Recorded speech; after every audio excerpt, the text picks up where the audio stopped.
Bonjour et bienvenue à tous. Dans cette vidéo, je vais parler des procédures stockées. On va voir les différents types de procédures stockées et comment les créer, comment les utiliser.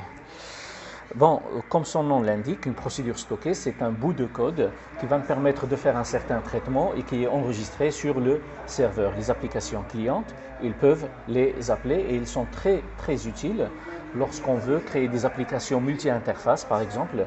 On a le même traitement qui est appelé à partir d'une application post-bureau, une application web, une application mobile. On veut par exemple faire un certain calcul, faire un certain traitement et on ne veut pas le reprogrammer pour toutes les technologies de nos interfaces. Donc c'est pour ça qu'on va faire un traitement qu'on va stocker sur le serveur et à chaque fois qu'une application aura besoin, il va tout simplement l'appeler. Alors pour créer une procédure stockée, la procédure est très simple. Il suffit de faire create proc ou procédure, vous pouvez faire les deux, et vous lui donnez un nom, P1. Après, vous faites as et vous faites begin et end et vous mettez vos instructions à l'intérieur. Par exemple, cette procédure-là, si je vais la créer et que je vais exécuter avec exec P1,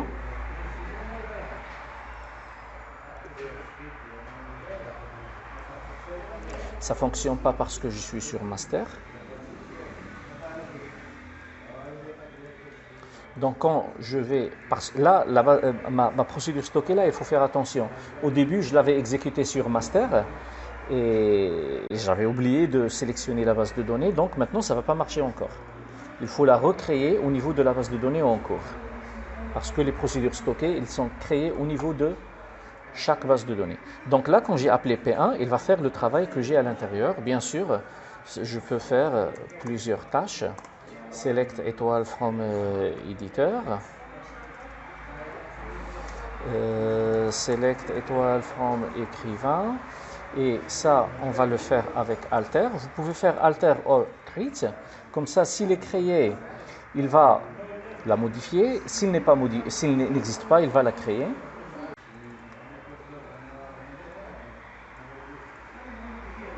Voilà. Et puis après, vous allez faire exécuter et il va faire tous les travaux qui sont demandés. Là, on lui avait demandé de faire 3 tâches, donc il va les faire d'une façon successive. Bien sûr, une procédure stockée peut être paramétrable. Je peux faire par exemple, sur P1, on va ajouter ici un paramètre.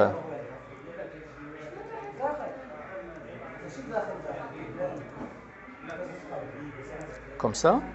Et puis après, where, non, ouvre, like,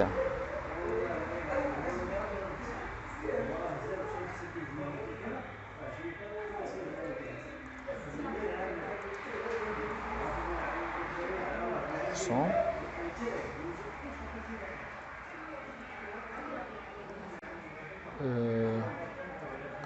non aide et non ouvre, non écrit. Donc peut-être que ce n'est pas le meilleur exemple à faire, mais c'est juste pour voir comment on peut passer notre paramètre et comment l'utiliser.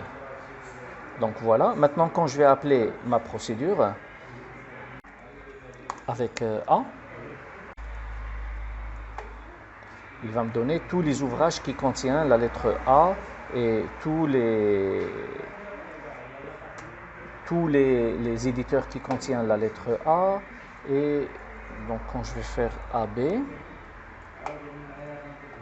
tous les ouvrages qui contiennent AB, tous les éditeurs qui contiennent AB et tous les écrivains qui contiennent AB. Donc ça, c'est une procédure avec des entrées. Bien sûr, les procédures stockées ne sont pas faites pour retourner des valeurs, parce que ça, c'est le rôle des fonctions, mais ils peuvent bien le faire. Et bien meilleur que les fonctions, ils peuvent retourner plusieurs valeurs à la fois. On va voir l'exemple lorsqu'il va retourner une seule valeur. On va faire ici at nb int output ou tout simplement out. Et on va faire ici select,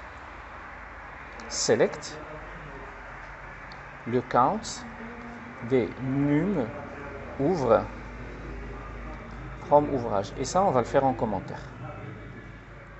D'accord? Count de num ouvre. Et là, on va le faire dans NB. Donc NB, qui est ici en sortie, va recevoir le nombre des ouvrages qui ont le nom qui commence par la lettre passée. Et là, on va utiliser une variable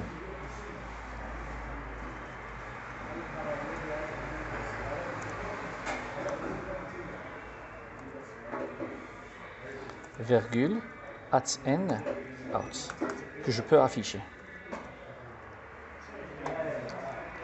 Donc, je vais lui dire, donne-moi les ouvrages qui contiennent un B, leur nombre, et stocke-le dans NN. Et affiche-moi combien ça donne. Donc, on a 5 ouvrages. 5 ouvrages pour lesquels le nom de l'ouvrage contient AB. Si je lui dis banque, il va me donner le nombre d'ouvrages qui contient le mot banque. Si je veux retourner plusieurs NB ouvrages et NB écrivain,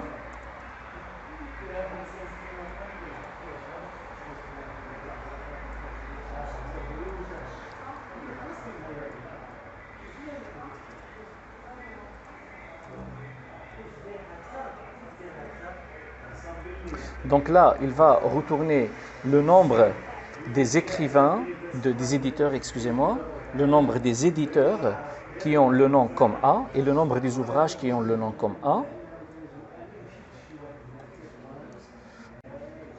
Non aide, excusez-moi. Et on va récupérer le NE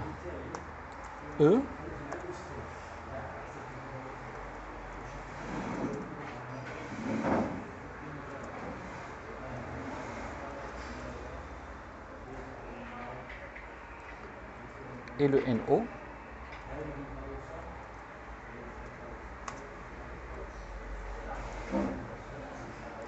Donc ma procédure stockée, il va retourner deux valeurs, 13 et 0. On n'a aucun éditeur qui contient banque.